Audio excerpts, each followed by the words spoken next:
Okay. Staff reports. Emergency preparedness update? Joe, do we have anything? Do we have anything for emergency preparedness or? No, only that, only two items, which is that EMS Week is coming up, May 21st. We've created a new EMS Week webpage that presents all of the information on EMS Week, on our awards dinner for that night, gives you the ability to sign up for it, gives you the ability to become a sponsor of the event. But one thing I did not mention at the ambulance committee is that if your agency is also running any events for EMS Week, please send me the information and I will also post it on that webpage so that people can see the information not only for just our EMS Week event, but for other events occurring throughout the city. We have the FDNY's EMS Week program up there already. We'd love to see what other agencies are doing so that anybody that does, we get a lot of traffic on our site, so that anybody that does visit our website, they can see that EMS Week really is as big of a deal as any other professional recognition week out there in the nation. So, we'd really like to have a nice listing of all the events going on, give our providers a good idea of what's going on for that week. The second piece is that the state is beginning its transition to NEMSIS 3 EPCR data. They have started doing some preliminary uploads to test the system.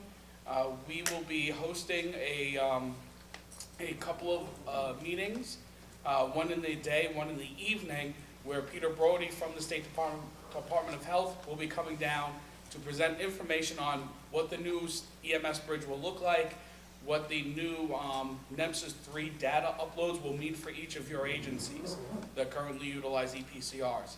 They've added, for anybody that's seen the new NEMSIS 3 data schemes, they know if you're on NEMSIS 2 now, you'll know there's a lot more data points, and the state will be making the uploads a lot more strict.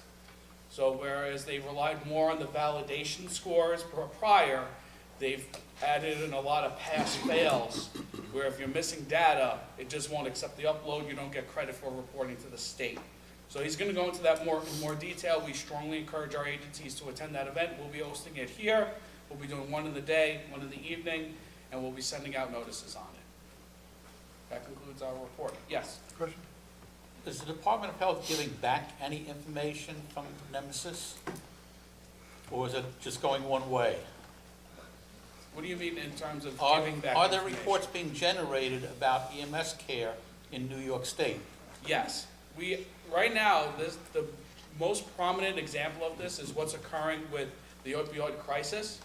The City Department of Health just utilized data that we've been pulling from the bridge, along with FDNY data, to put together probably the most comprehensive EMS data that they have on what's going on with the opioid crisis. And they've done a number of presentations on it. We'll be happy to share that information with the council. There's a nice PowerPoint slide so you can really get a good idea of what's been going on out there. But that's the most prominent example of it. So they are utilizing this data. Over the years, it's gotten much more useful, and even our own QA committee has been utilizing it to do some of their work as well. Any other questions? Okay, you all know that EMS Week is coming up. We need pictures. If you have from your agencies, don't give us pictures of your patients. Give us stage shots, and we don't want anybody arrested or fined. But we need to put together a nice video, so we'd like you to send in whatever you have. And it's a nice way to thank your people and give them a little, give them their 15 seconds of fame. Also, we have the PITSI Paramedic Scholarship. We have one application that has come in. This scholarship, we give out 2 every year. We'd like to give it out, present it during EMS Week. I'll put up the dates tomorrow. It's an easy application to fill out. The student, it has to be someone that is enrolled or accepted into a paramedic program so that we can get a letter from the paramedic program. They write a small essay about why they want to be a paramedic and their credentials, and we try and pick 2 people who will benefit from. It's $1,500. It's $3,000 each. So we're giving out $6,000 a year. You know, it helps pay some bills. You know, we know it's tough to try and work and go through medic school at the same time. So if you know of anybody that, you know, is deserving or would benefit, tell them to send in the application. The worst that can happen is we say no, but give it a shot. Anything else? That's it. Okay. Is there an agency, a program agency update? No. Okay. Ambulance committee report. Ambulance committee? Vinnie? That's for Vinnie. Okay. Do you want me to do it from my Can't you notes? just read it since it was right there? I'm sorry. I'll just read it. Nicely done, Vincent, nicely done. Very good. Okay. Good job, Maureen. We have no CONs. Let's see. We have no TOAs. PAD information, hopefully by the next meeting. Joe already talked about NEMSIS. Our ambulance mapping, we need to send updated boundaries to Office of Emergency Management so that their mapping people can do the work that they've already said they will do for us. We spoke about, Article 30. yes. Article 30. Yeah, okay, we spoke about Article 30 with regards to ambulance agencies that have been suspended or revoked by Department of Health. Our review of Article 30 shows that the regional council is supposed to be involved in the decision-making prior to suspensions or revocations being put in place. And the motion was, let me see if I guess. Seconded motion. Yeah, sorry. I hate these books because you never know what direction you're going in.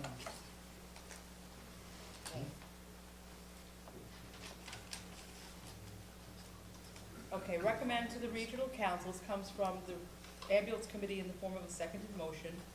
Recommend to the regional council to write a letter to the Department of Health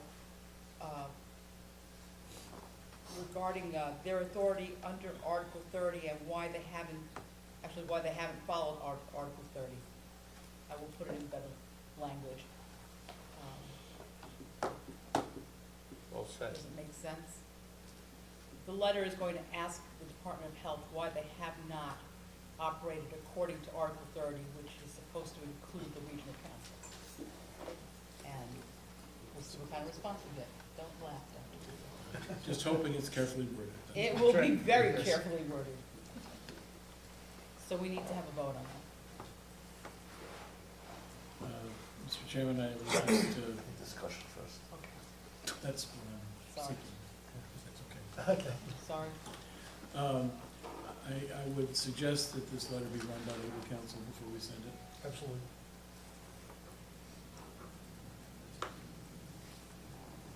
Okay. I don't know which legal counsel we're going to run it past. Well, we do have legal We've done it counsel, before. and I certainly But- can do that. But the idea here is that we have volunteer agencies that have lost, who had their certifications revoked without consultation with the regional EMS council. Under Article 30, we have the authority to be part of that decision-making process. And what we're suggesting and going to ask, and they're hearing it now on webcast, is the lack of consultation and with the regional council for when these two events occurred with the volunteer agencies. These are folks that we are mandated under law to provide technical assistance to when they need it, and it's hard to be removed from the process when, in fact, we're supposed to be providing the technical assistance. So we're going to ask the Department of Health in very nice terms why we are not part of that process, and that the fact that they have made certain decisions should be reconsidered based on the fact that we were not part of that decision-making process. I don't disagree with the word you said. I just think that it would be wise on our part to run it. Fine, by the I council. will send it off to our attorneys. One question, since this has never been done with any revocation of any volunteer, and I can think of a half a dozen off the top of my head. Will this also open a opportunity for these other organizations that were closed for whatever reason, since it was not done through due process? But we don't know what it's going to do, so I think we just need to put our foot forward and suggest that we have certain authority underway. Since it was my motion, the motion was simple, to write in the letter, to quote directly from Article 30, and ask the Department of Health why they did not follow that paragraph. Okay, whatever that leads to later on, So be it. well, so be it. It's a simple question. They don't like when I said something as chair, they were watching the video, they wrote me a long letter, and I showed them that their own rules say just the opposite. Do the same thing. You write, this is what Article 30 said, and we read it to us before, and we said, why did you not follow this? A very simple question, Yeah, sure. Okay, period. let me just read this section. It's from Section 3012, Enforcement, Article 30, number 2. Proceedings under this section may be initiated by any person, corporation, association. That means revocation or discontinuation of a certificate. Whenever the department seeks revocation or suspension of a certificate of an ambulance service or an advanced life support response service, a copy of the charges shall be referred to the appropriate regional counsel for review and recommendation to the department prior to a hearing. Such recommendation shall include a determination as to whether the public need would be served by a revocation, suspension, annulment, or limitation. If there is no appropriate regional counsel established, a state council shall make such determination and present to the department its recommendation. So we've never done that. Very And simple. we need to ask the question, why? And if not, give us a reason. So why do we need to send it to a lawyer? I'm just not. We don't need to send it to a lawyer. I'm suggesting as a member of the council that it would be wise to send a letter to run the language by our legal staff or our attorneys before the letter is sent, just to be sure that the letter is appropriate and within the bounds of shall we say, good bureaucratic practice. Understood. Sounds reasonable. Okay. So this has to be a vote? Yes, it does. Do I need to do a roll call vote for You this? should.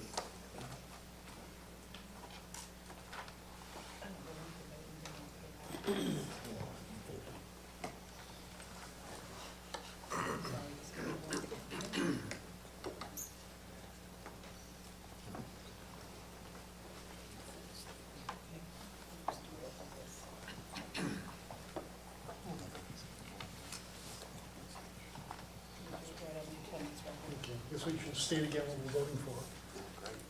Dr. Langston, can you just restate? Just the restate motion? what we're voting for?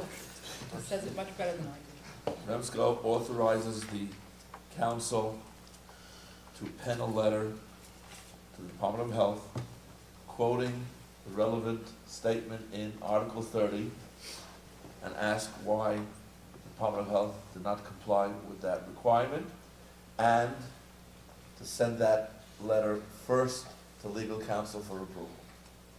That's the group, you happy with that? That's good, perfect.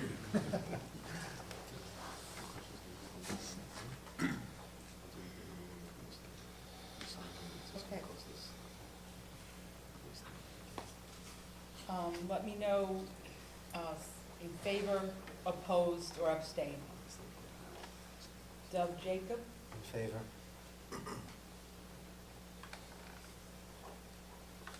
Christine Mazzola, In favor. Dominic Battinelli, In favor. Daniel Mizell, Abstain. John Johnstone, In favor. Martin Grillo, In favor. Brenda Morrissey. In favor.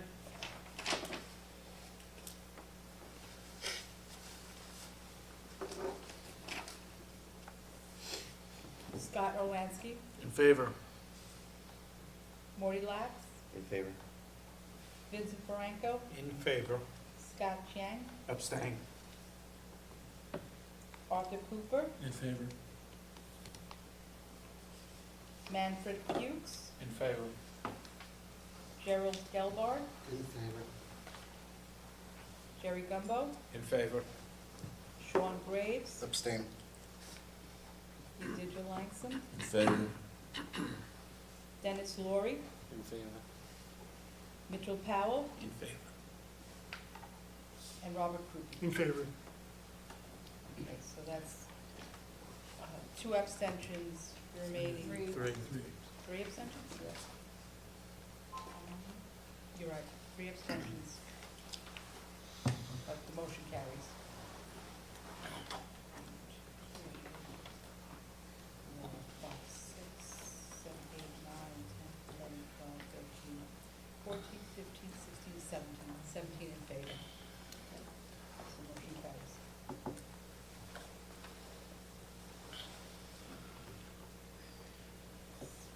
So anything else under ambulance committee? No. So, moving on to training education? Anything? So there was no meeting. No meeting. Next meeting is a week or 2 from now.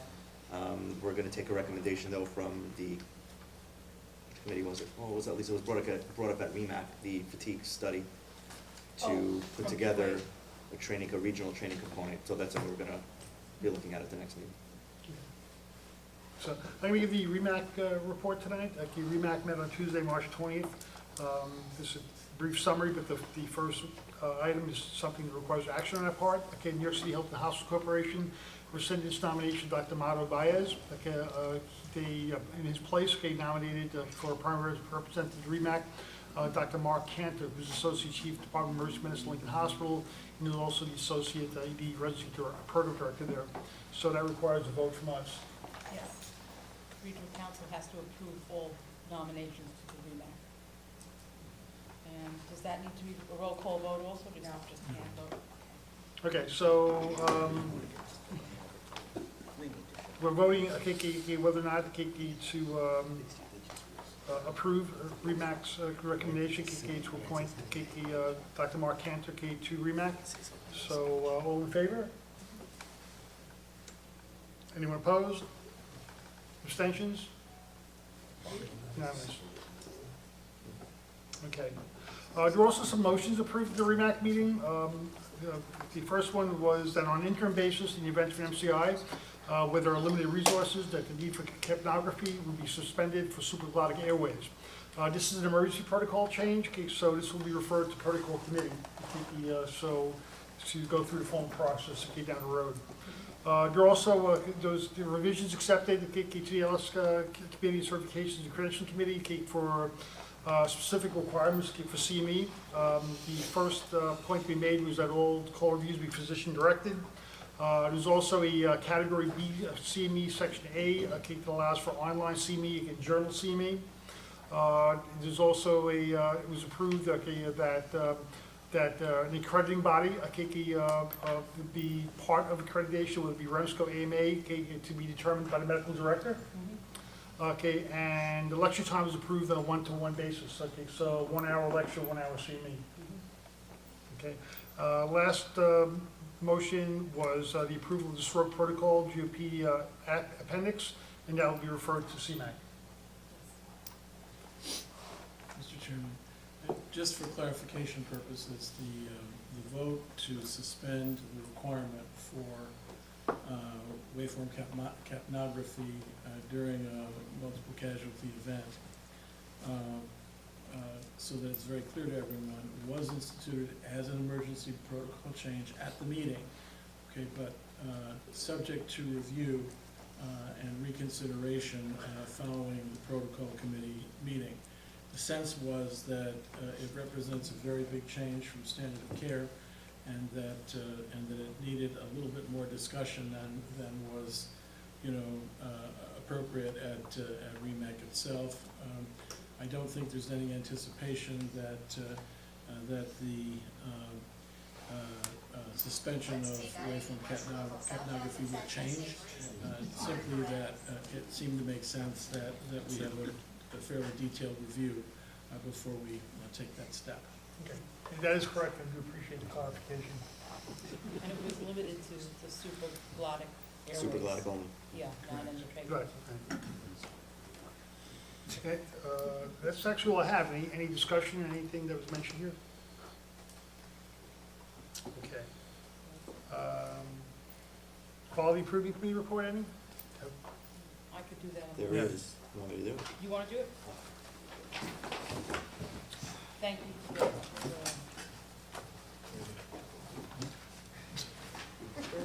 Thank you. So the QA committee met right before REMAC last Tuesday, March 20th. So the midazolam study was reviewed. There was data collected from 17 agencies. Not all agencies did participate, and agency medical directors were asked to assist in having their agencies submit data, so we can look at more data before making any determinations or recommendations. The safety tag, basically all of the research that the safety tag was going to do or had begun to do was covered in a very, very thorough piece that was put out in Pittsburgh. So what has been done is that rather than going and reinventing the wheel on the study, the safety tag at QA is going to be sending the package over to Training and Ed to produce some training regarding the results of the study, which basically covered fatigue and how it impacts safety in EMS. We're also going to look at the 5 points of recommendation that were the outcome of that study and adapt them for New York City. For example, one of them was no 24-hour shifts, which in New York City is just not applicable. The naloxone usage 2017 report from HIDA was shared with REMAC, and the next meeting is going to be held on Wednesday, May 9th, 2018. Thank you very much. Any questions? I don't want to make a comment. I think we should recognize that the T&E committee, under Mr. Lax's able leadership, has actually begun doing what it intends to do and has actually been producing material, which is a major step for that committee. And I think we should appreciate and recognize the work that they've done. Here, here. Thank you. Okay, you say, Ms. Council, doesn't meet till May, so there's no report to be had today. So we're moving on to unfinished business. Okay, new business. He stepped out for a moment, but there was an issue brought up, my colleague from Bensonhurst Volunteer Ambulance, that it seems that because of the 2 ambulance services that were left were decertified at this time, there has been a change to the mutual aid agreement that was with the volunteers, and it's no longer in effect. And I reviewed what we had written at the time. As far as I know, is if an agency turns around and withdraws, it had no effect on the rest of it. And I believe he had received a violation from the state on that. He just stepped out for a moment, so he has more information on that than I do. So this is something I think we need, because at this time we're being told that the mutual aid agreement throughout the city is no longer in effect for the volunteers. What No. mutual aid agreement? The mutual aid The agreement. one that you came up with, that the He volunteers. is, and it was approved by the council. Well, and there might be, Yeah. it might be a time now to actually look at it and review it. I know that Mr. Marquez actually came here, we were gonna have a short meeting with the, It could be as addendum that needed to be updated for an agency that's no longer in operation. Right, But the agreement itself, should still be Why in should the whole effect. agreement be canceled just because 2 agencies? That's the question that Mr. Marquez, I believe, is here to speak about. He just stepped out for a moment. So I'd like to, you want to move on for a second until he comes back and. I don't think we have anything to move on to. I just stepped out, but I don't see it. I have one brief item of business. I'm not sure if it's unfinished or new, but it relates to the provisions in the budget regarding community paramedicine. As many of you know, there has been an effort for the past 2 sessions of the legislature to provide for community paramedicine as part of New York State law. I am reliably informed by all of these sources that the community paramedicine language will not be included in the budget going forward. However, at the same time, I do believe that there is a sense that that something needs to be done, and that bringing the parties, the interested parties together to determine what should be done is something that I believe the folks in Albany believe should have a fairly high priority. The sticking point really has to do with scope of practice. There's deep concern among both the nurses and the home healthcare aides that community paramedicine will displace them, and that tasks that should be done by individuals with with presumably a higher level of training, even though we all know it's a different type of training, should be done by individuals that have that different type of training.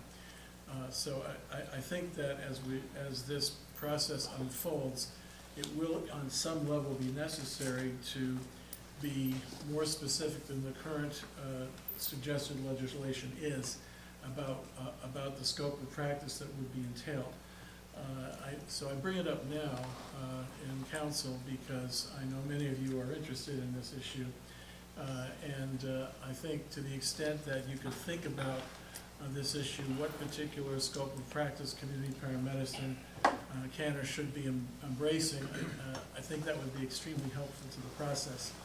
And I would further suggest that if we have any suggestions from any of you, that we get these to Marie as quickly as possible so they can be considered and potentially voted on at our next meeting here. That would probably give us time to get our thoughts to the folks in Albany about how this issue could be best considered, and hopefully as things move forward, we might even be able to reach a reasonable conclusion in time for action during this legislative session. So please get your thoughts into Marie as soon as possible. Gordon? If I may, I think the perfect place for this to go would be to the REMAC tag that's handling community paramedicine, led by Dr. Mujal, of all people. I think is the best place for that to go, and probably can put together the best package to send it there. I'm sure that's what will happen. I just want to be sure that we all get our suggestions to Marie so she can get them forwarded appropriately. I think Dr. Langston had a point. No, he No. said exactly what I said. Okay. Word for word. Thank you. Any further discussion on that? Okay. You're back. Okay, my name is Michael Marquez, I'm from Bensonhurst Volunteer Ambulance Service. You know, I'm a guest here, I just wanted to bring up an issue that's been brought to my attention by the Department of Health. You stand up? You still? Yeah, can I stand? People can't hear you, that's the issue. Try that They again. won't throw anything. All right, Where's the phone? throw the tomatoes after I'm done. Okay, my name is Michael Marquez, I'm from Bensonhurst Volunteer Ambulance Service. The reason why I'm here tonight, it's been brought to my attention by the New York State Department of Health, Bureau of Emergency Medical Services, the Regional Mutual Aid Plan, adopted and developed by, collectively, many of the volunteer ambulance corps in New York City, in cooperation with the officers of District 4, it's no longer valid. The reason why it's no longer valid is that there are two agencies, specifically Bayside Volunteer Ambulance and Woodhaven Volunteer Ambulance, that are no longer certified as ambulance corps. As such, my understanding that it validates this plan. So this is something specifically that has been put in writing from the Department of Health to our agency. Concern that I have is the overall purpose of this plan was to work cooperatively with the other volunteer organizations, Brooklyn, Queens. A number of these organizations have been around for a long time, and our goal was to work together during special events and also during mass casualty incidents. And if this document is invalidated, not only would it affect Bensonhurst Volunteer Ambulance, but Park Slope, Glen Oaks, a number of different organizations that are well-established and have been operating in the New York City area for an extended period of time. So we're requesting assistance from REMSCO for clarification on this issue. Did this notice come in a written form? Yes. Could you Okay. provide a copy to Yeah. REMSCO to review? There are a number of other items that were included on that, which I would not like to Can you discuss and redact, make can you make redact the public, parts? but I can redact the other parts and include the specific. I think, if I may say, I think that if, unless the Department of Health writes to REMSCO, okay, a letter they write to an individual agency does not have effect to an entire mutual aid plan. Yeah. And unless we get official notice, I don't know if you want to actually stir up the pot, but unless REMSCO gets a notice about that our collective mutual aid plan is invalid for some reason which I cannot even begin to fathom, okay, I think we need to go under the assumption that the mutual aid plan is totally in effect, with the exception of the two agencies that are no longer authorized to work. Well, but, not to cut across you, but to be clear, we are the target of enforcement action for it. So this is not like something that's being done informally. I have a statement of deficiencies where that's included as part of it. So, in terms of being compliant with the statement of deficiencies, now I have a bit of a problem. Could I thought we were supposed to have a meeting to clarify a lot of this, so that's why the Yes. state rep We is ask, here. we ask Mr. Lenahan to address, since we've all got, we got to listen to one side, we should probably get to listen to the other side. So I'm not aware of any true enforcement actions against the agency regarding specifically a mutual aid plan agreement that's valid or invalid. I think as Jerry spoke about before, an amendment within that plan may need to be changed because of agencies that are no longer operational or having a valid certificate. That's all I really know about that. Do we have mutual aid tags still in effect? Yeah, I'm not sure like the tag is. Good, still in that effect. tag, please take our existing mutual aid plan and remove the two agencies that are not there and seek to see if we can fill in that spot by other mutual aids. It's his point of order. The mutual aid base plan does not have to be changed. It was written that way for a reason. So this way, it stays in effect no matter what. Good, that's what he's saying. The addendums are agency-based and submitted to REMSCO. Correct. Very easily, Marie can look through the addendums. Any squad that has Bayside or Woodhaven on there as their mutual aid partner needs to amend it, and that's it. And I'm asking the tag to lead that effort, as they did so well when they first created this thing, a year ago. And I know for a fact, there's no clause in there that invalidates it based on one That's why it doesn't make any agency's sense. removal.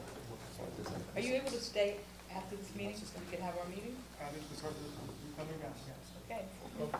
Yeah, I support Dr. Langston's point at 100%. This should go to the mutual aid tag and let them look at it.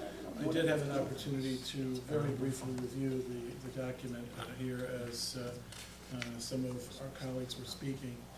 I did note that there was no construction or severability clause in the document, and there was no specific mention of what happens if an ambulance corps, is involuntarily That's because we didn't show it to a lawyer.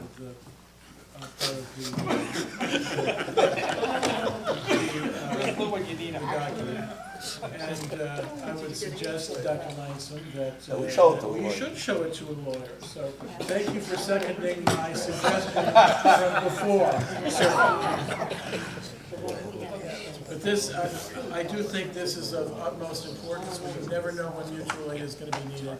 And I'd really suggest that we get the tag together pronto and have something for the council next month. Thank you. I know what you're talking about. No, it's Scott's tag, so he's trying to let escape. All right, shall we move on? So any other new business? Motion to adjourn. Second. Second. All right then. Happy holidays. Happy holidays, everyone. Person here for anyone who would like to speak